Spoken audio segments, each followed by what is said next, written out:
Welcome to today's deep dive. Imagine buying a $15 million Formula One race car, right? You get behind the wheel, and then you realize you have to drive it in, like bumper-to-bumper city traffic. Yeah, that sounds like a total nightmare. It totally is. But our mission today is to unpack Dr. Semih Kumluk's new book, ICEBERG. And he argues that this exact gridlock scenario is, well, it's what companies are doing with artificial intelligence right now. Right, because we usually tend to view the whole AI boom as this purely technical hurdle. You know, coding algorithms, managing massive data sets, just getting the math right. The nuts and bolts of it. Exactly. But Kumluk's central claim flips that assumption entirely. He states that most organizations, they actually do not have an AI problem. What they have is an AI adoption problem. So they buy that shiny F1 car, the really expensive AI tool, but they haven't actually built the roads to let it run. Yeah, and the book points out how constantly companies fall into this trap. I mean, they adopt the wrong tools for the wrong use cases over and over again. Right. They run a tiny, isolated pilot program in just one department. And then they just declare victory. Yeah. They mistakenly call it actual progress. Because, you know, they are chasing immediate efficiency without changing their underlying structure. Take a traditional customer service department, for example.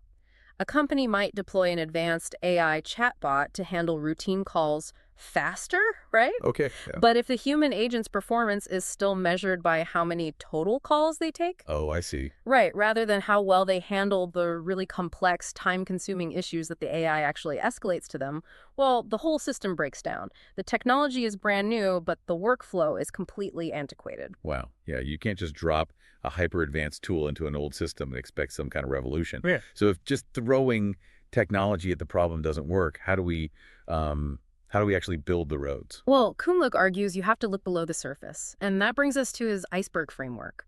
He uses this acronym to split up the whole adoption process. Okay, lay it on me. The top half, you know, the part you actually see above the water, is BERG.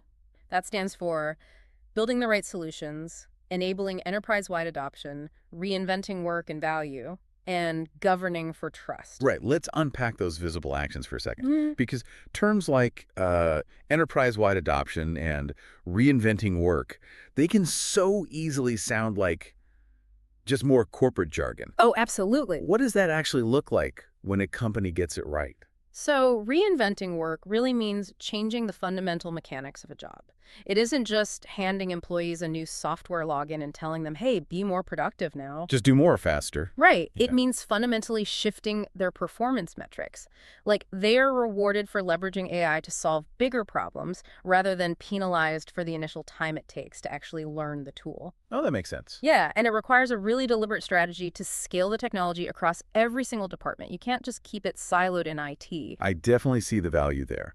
But I have to push back a little on the bottom half of this acronym. Okay, go for it. So the ICE, the ICE, stands for Infrastructure, Culture, and Ethics.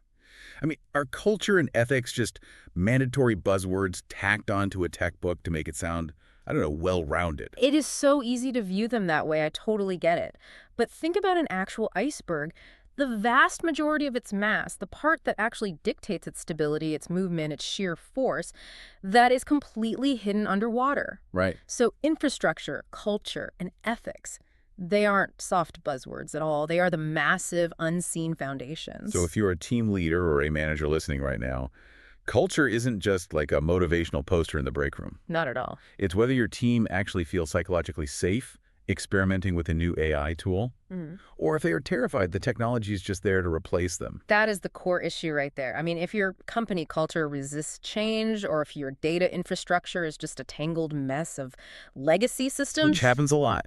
All the time. Or if you haven't established clear guidelines on how to handle customer data responsibly, well, that shiny pilot program will never scale. It will simply sink. The unseen ice is what makes the transformation sustainable, rather than just some fleeting experiment.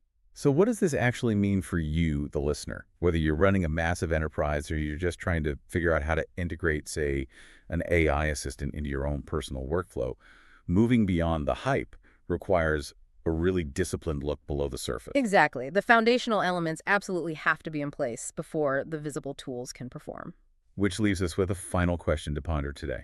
If the unseen bottom of the iceberg, the unwritten rules, the everyday culture, is what truly dictates AI success, What unspoken habits in your own workplace might be quietly sabotaging your attempts to innovate right now? That is a really great question to think about. Is your AI strategy a massive, stable iceberg? Or is it just a shiny ice cube melting in the sun?